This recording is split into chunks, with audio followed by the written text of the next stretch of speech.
City వెళ్తే పల్లెటూరు friends గుర్తున్నారా నీకా?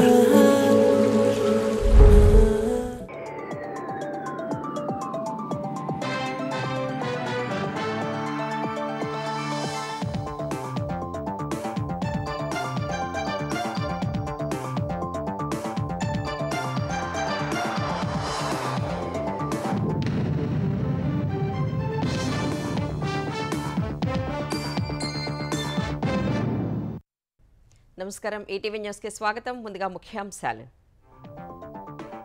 రోడ్లపై ఎక్కడా గుంతలు కనిపించకూడదన్న చంద్రబాబు. యుద్ధ ప్రాతిపదికన 2 నెలల్లో పూర్తి చేయాలని ఆదేశం. మరమ్మతులకు నిధులు విడుదల. వరద బాధితుల పట్ల మానవతా దృక్పథంతో వ్యవహరించాలన్న సీఎం. వారం రోజుల్లో క్లెయిములు పరిష్కరించాలని బ్యాంకర్లు, ఇన్సూరెన్స్ సంస్థలకు స్పష్టీకరణ.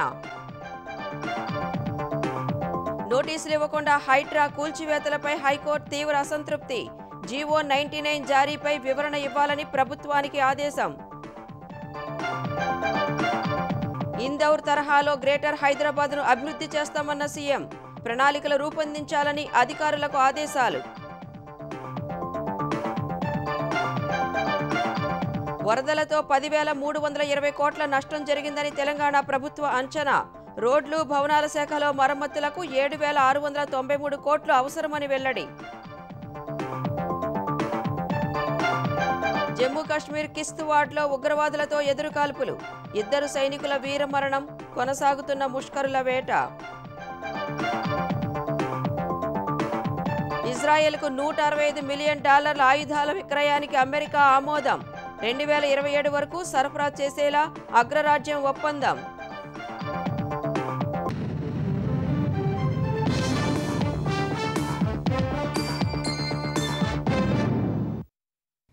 ఏపీలో రోడ్లపై ఎక్కడా గుంతలు కనిపించకూడదని ముఖ్యమంత్రి చంద్రబాబు అధికారులను ఆదేశించారు. ఈ విషయంలో నిర్లక్ష్యం వహిస్తే పాత చంద్రబాబును చూడాల్సి వస్తుందని హెచ్చరించారు. వర్షాలు, వరదల వల్ల దారుణంగా తయారైన రోడ్ల మరమ్మతుల కోసం నిధులు విడుదల చేస్తున్నట్లు తెలిపారు. టెండర్ ప్రక్రియ త్వరగా పూర్తి చేసి పనులు ప్రారంభించాలన్నారు. 2 నెలల్లో రాష్ట్రంలోని గుంతలన్నీ పూడ్చాలని తేల్చి చెప్పారు. సచివాలయంలో రోడ్లు, భవనాల శాఖపై సమీక్ష నిర్వహించిన ముఖ్యమంత్రి చంద్రబాబు రాష్ట్రంలో రోడ్ల పరిస్థితి, వివిధ ప్రాజెక్టుల స్థితిగతులపై ఆరా తీశారు. భారీ వర్షాలు, వరదల వల్ల దెబ్బతిన్న 4,565 కిలోమీటర్ల రోడ్ల మరమ్మతులకు 186 కోట్లు, వివిధ జిల్లాల్లో రోడ్లపై గుంతలు పూడ్చడం కోసం 290 కోట్లు మంజూరు చేస్తున్నట్లు తెలిపారు. డ్రోన్, లైడార్ సాంకేతిక సహాయంతో దెబ్బతిన్న రహదారుల నష్టాన్ని అంచనా వేసి పనులు ప్రారంభించాలని ఆదేశించారు. వర్షాలు తగ్గిన వెంటనే మరమ్మతులు చేపట్టాలని ఆదేశాలిచ్చారు. రాష్ట్రంలో 65,000 కోట్లతో జరుగుతున్న నేషనల్ హైవే పనులను వేగవంతం చేయాలని ఆదేశించారు. కేంద్ర ప్రభుత్వ శాఖతో సమన్వయం చేసుకుంటూ పనులు వేగంగా పూర్తయ్యేలా చూడాలని దిశానిర్దేశం చేశారు. ప్రతి 3 నెలలకు ఎంత పని పూర్తి చేయగలం అనే దాన్ని మదింపు చేసుకుని పనులను పరుగులు పెట్టించాలని ఆదేశించారు. గత ప్రభుత్వ నిర్వాకం వల్ల అసలే అంతంత మాత్రంగా ఉన్న రోడ్ల దుస్థితి వర్షాల వల్ల మరింత దారుణంగా తయారైందన్నారు. సేతుబంధన్ ప్రాజెక్టు ద్వారా నిర్మిస్తున్న రోడ్ ఓవర్ బ్రిడ్జిల భూసేకరణ కోసం పెండింగ్ లో ఉన్న 42 కోట్ల నిధులను వెంటనే విడుదల చేస్తున్నట్లు తెలిపారు. కేంద్ర ప్రభుత్వం ఆధ్వర్యంలోని సేతుబంధన్, గతిశక్తి వంటి పథకాల ద్వారా రాష్ట్రంలో చేపట్టిన అన్ని ఆర్ఓబీలను పూర్తి చేయాలని స్పష్టం చేశారు. జాతీయ రహదారుల కాంట్రాక్టర్లు కొందరు సక్రమంగా పనిచేయడం లేదని, పనితీరు మార్చుకోకపోతే నిబంధనల ప్రకారం చర్యలకు వెనకాడవద్దని తేల్చి చెప్పారు. Amaravati outer ring road, Vizag నుంచి మూలాపేట, విజయవాడ తూర్పు బైపాస్, విజయవాడ హైదరాబాద్, హైదరాబాద్ బెంగళూరు హైవేల విస్తరణ, హైదరాబాద్ నుంచి అమరావతి వరకు కొత్త గ్రీన్ ఫీల్డ్ కారిడార్ కు సంబంధించిన ప్రణాళికలు నేషనల్ హైవే అథారిటీ ద్వారా చేపట్టాలని సీఎం స్పష్టం చేశారు. వరద బాధితుల పట్ల మానవతా దృక్పథంతో వ్యవహరించాలని బ్యాంకర్లు, ఇన్సూరెన్స్, ఎలక్ట్రానిక్స్ సంస్థల ప్రతినిధులకు ముఖ్యమంత్రి చంద్రబాబు సూచించారు. పాడైన ఎలక్ట్రానిక్ వస్తువుల రిపేర్ విషయంలో తయారీ సంస్థల నిర్లక్ష్య విధానంపై ఆయన ఆగ్రహం వ్యక్తం చేశారు. ఇలానే వ్యవహరిస్తే అన్ని విధాలా సహకరిస్తున్న ప్రభుత్వం నుంచి ఇంకో కోణం చూడాల్సి వస్తుందని చంద్రబాబు హెచ్చరించారు.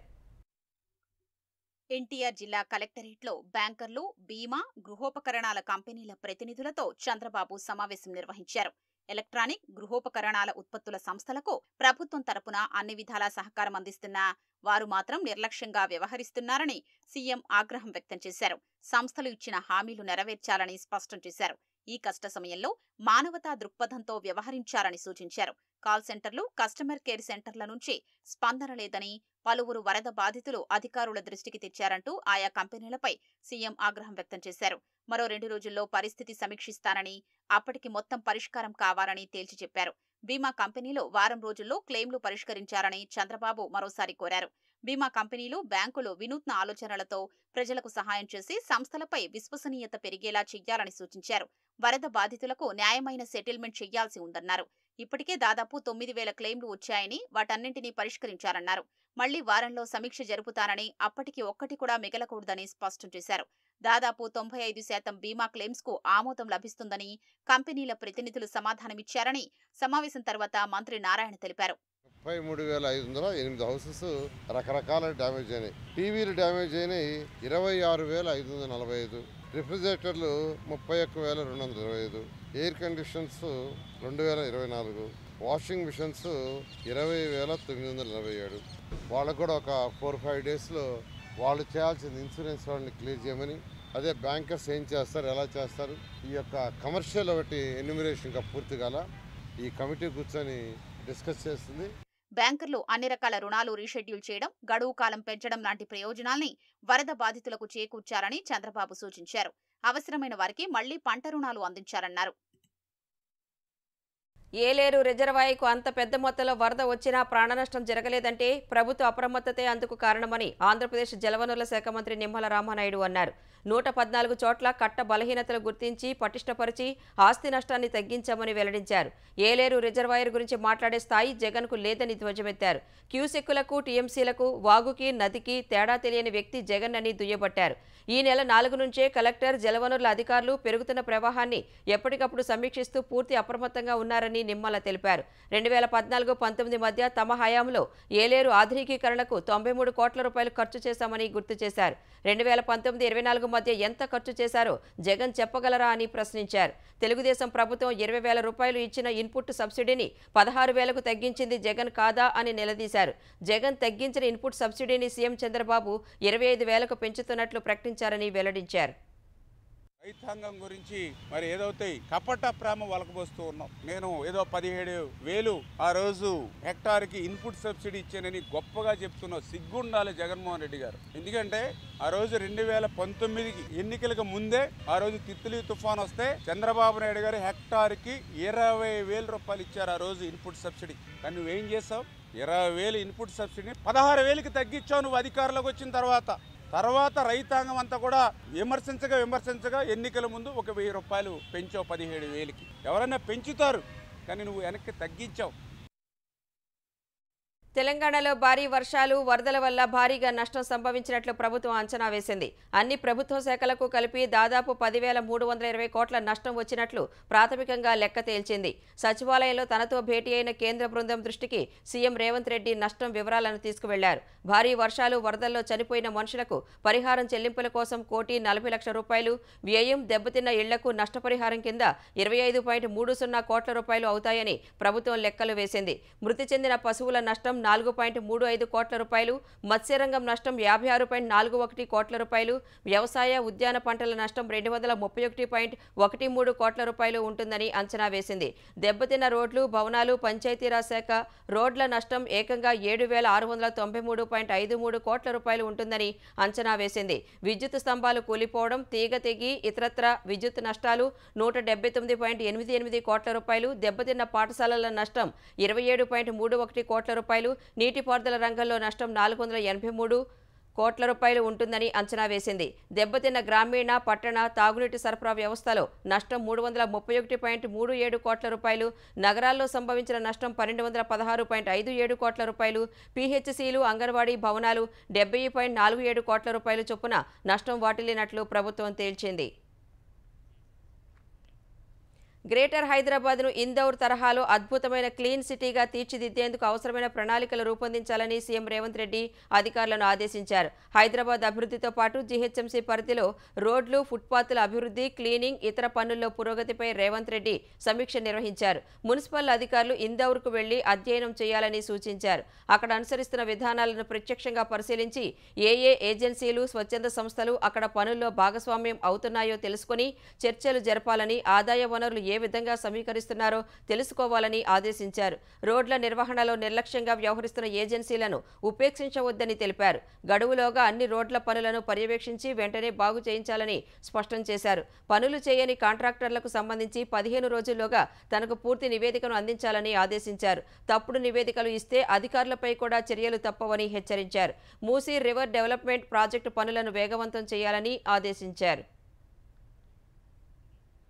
ఈ నెల 17వ తేదీన నిర్వహించనున్న తెలంగాణ ప్రజాపాలనా దినోత్సవం కార్యక్రమాలకు హాజరు కావాలంటూ 4 కేంద్ర మంత్రులను ముఖ్యమంత్రి రేవంత్ రెడ్డి ఆహ్వానించారు. ఈ మేరకు కేంద్ర హోంశాఖ మంత్రి అమిత్ షా, కేంద్ర పర్యాటక సాంస్కృతిక శాఖ మంత్రి గజేందర్ సింగ్ షెకావత్, కేంద్ర గనుల శాఖ మంత్రి జి కిషన్ రెడ్డి, కేంద్ర హోంశాఖ సహాయ మంత్రి బండి సంజయ్లకు రేవంత్ రెడ్డి లేఖలు రాశారు.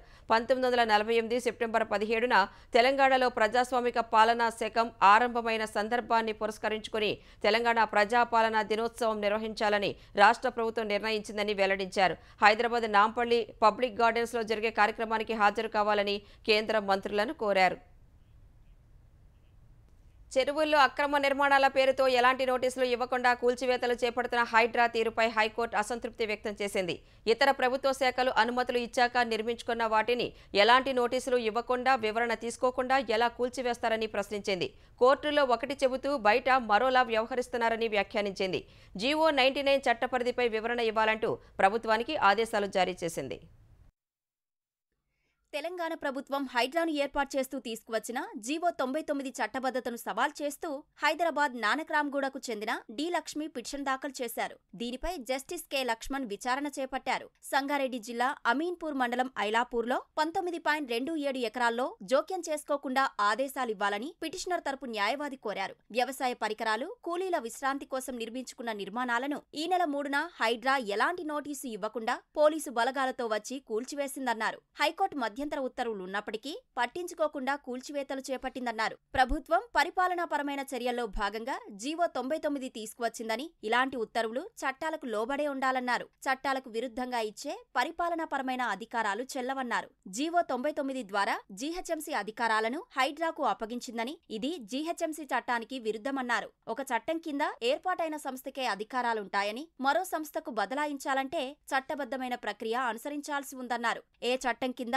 హైడ్రాకు అపరిమిత అధికారాలను అప్పగించిందో తెలియడం లేదన్నారు. అఖిల భారత సర్వీసు ఉద్యోగి, కార్యదర్శి హోదా కంటే తక్కువ కాని అధికారి హైడ్రాకు నేతృత్వం వహిస్తారని జీవోలో పేర్కొన్నప్పటికీ దానికి విరుద్ధంగా బాధ్యతలు అప్పగించారన్నారు. వాదనలు విన్న న్యాయస్థానం హైడ్రాకు ఉన్న చట్టబద్ధతపై వివరణ ఇవ్వాలంటూ నోటీసులు జారీ చేస్తూ విచారణ వాయిదా వేసింది. మరో కేసులో సంగారెడ్డి జిల్లా అమీన్పూర్లోని 9 ఎకరాల వ్యవసాయ భూమిలో ఉన్న షెడ్, కాంపౌండ్ను హైడ్రా కూల్చివేయడాన్ని సవాలు చేస్తూ మాజీ ఎమ్మెల్యే కాటసాని రాంభూపాల్ రెడ్డి భార్య ఉమామహేశ్వరమ్మ హైకోర్టులో పిటిషన్ దాఖలు చేశారు. పట్టా భూమిలో ఉన్న షెడ్లను FTL పరిధిలో ఉందంటూ ఈ నెల 8న హైడ్రా అధికారులు కూల్చివేశారన్నారు. వాదనలను విన్న న్యాయమూర్తి కాంపౌండ్ నిర్మాణానికి ఆదేశాలు ఇవ్వడానికి నిరాకరించారు. 1970 నాటి చెరువుకు సంబంధించిన మ్యాప్ సమర్పించాలని అధికారులను ఆదేశించారు. పూర్తి వివరాలతో కౌంటర్లు దాఖలు చేయాలని ఆదేశిస్తూ పురపాలక శాఖ, నీటిపారుదల శాఖ, జిల్లా కలెక్టర్లకు నోటీసులు జారీ చేస్తూ విచారణను అక్టోబర్ 3వ తేదీకి వాయిదా వేశారు.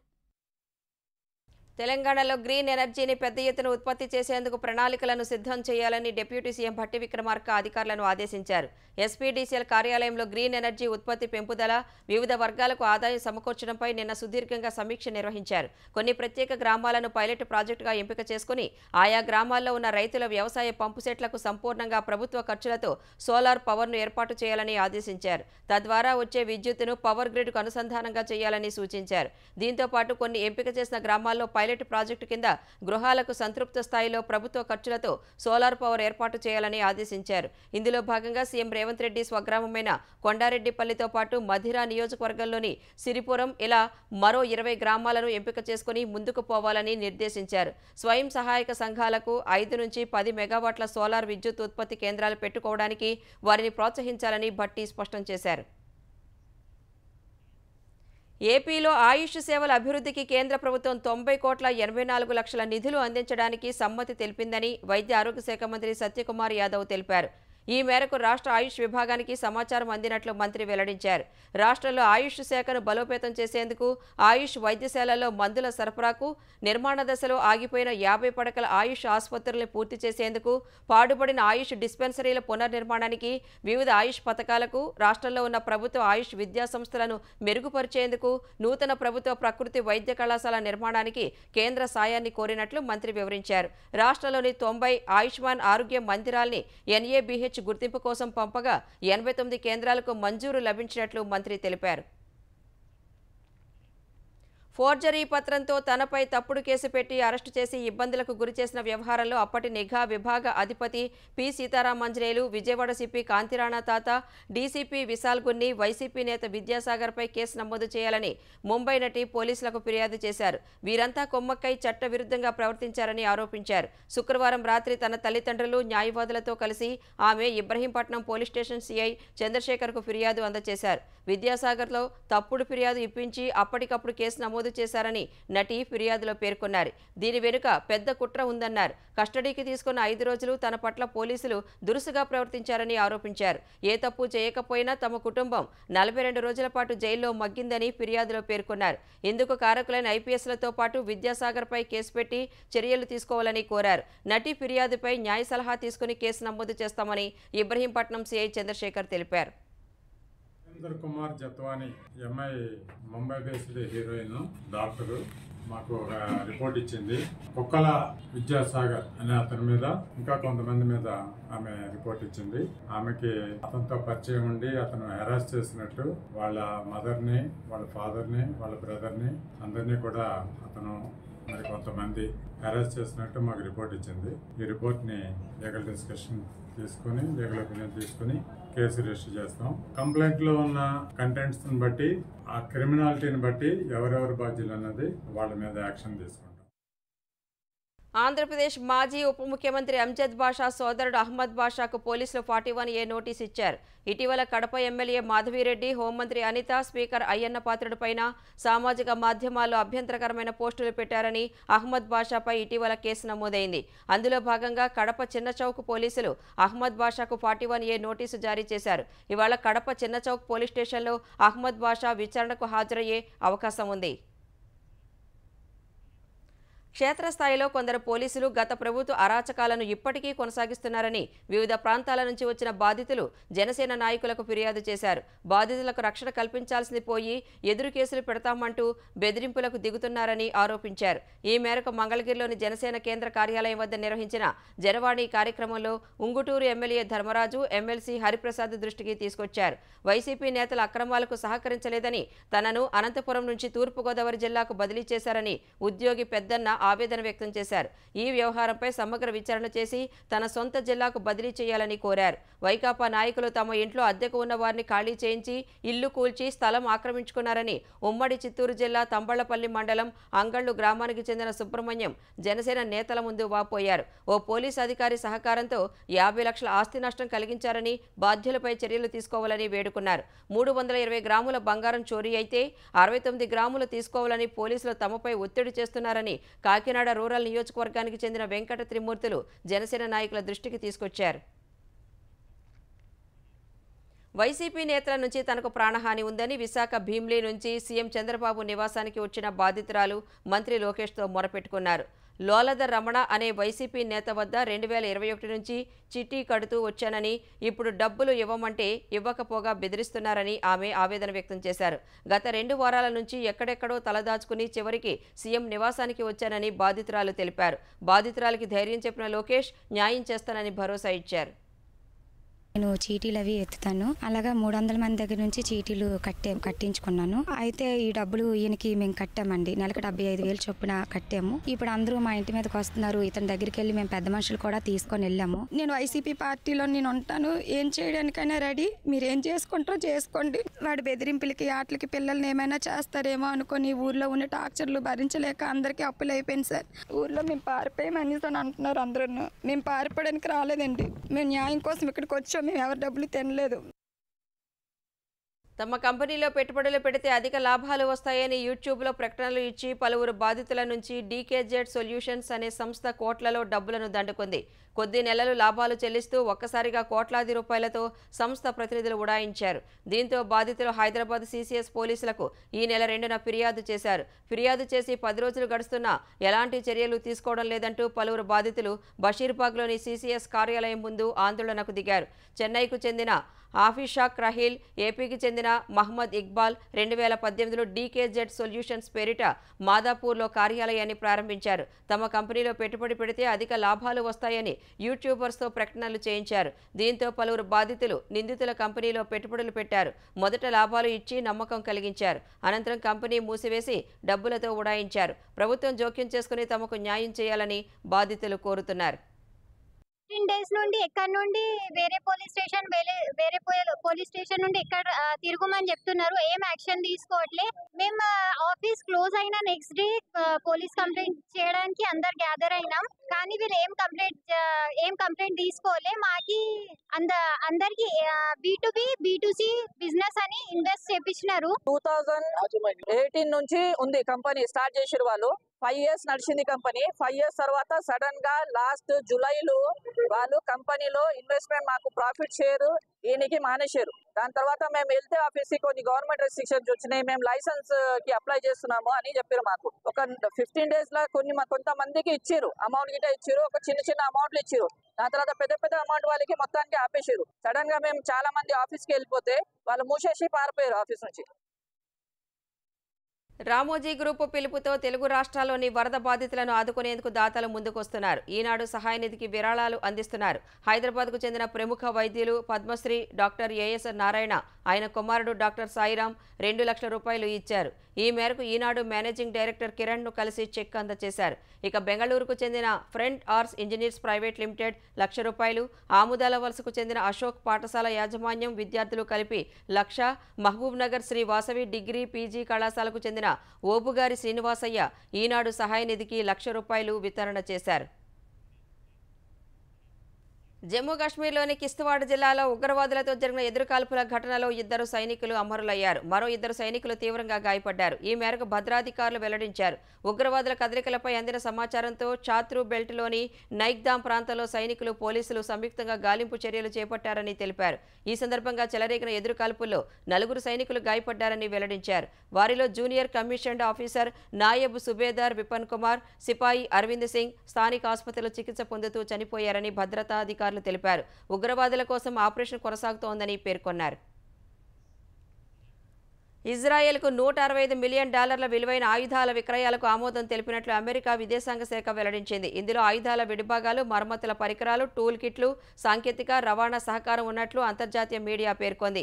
ఆయుధాల సరఫరా 2027 నాటికి ఉండొచ్చని తెలిపింది. హమాస్తో పోరు సందర్భంగా $20 బిలియన్ విలువైన ఆయుధాలను ఇజ్రాయెల్కు సమకూరుస్తామని ఈ ఏడాది ఆరంభంలో అమెరికా ప్రకటించింది. వాటిలో F-15 ఫైటర్ జెట్లు ఉంటాయని తెలిపింది. ఐక్యరాజ్యసమితి భద్రతా మండలిలో భారత్, జపాన్, జర్మనీలకు శాశ్వత సభ్యత్వం ఇవ్వాలనే ప్రతిపాదనను అమెరికా పునరుద్ఘాటించింది.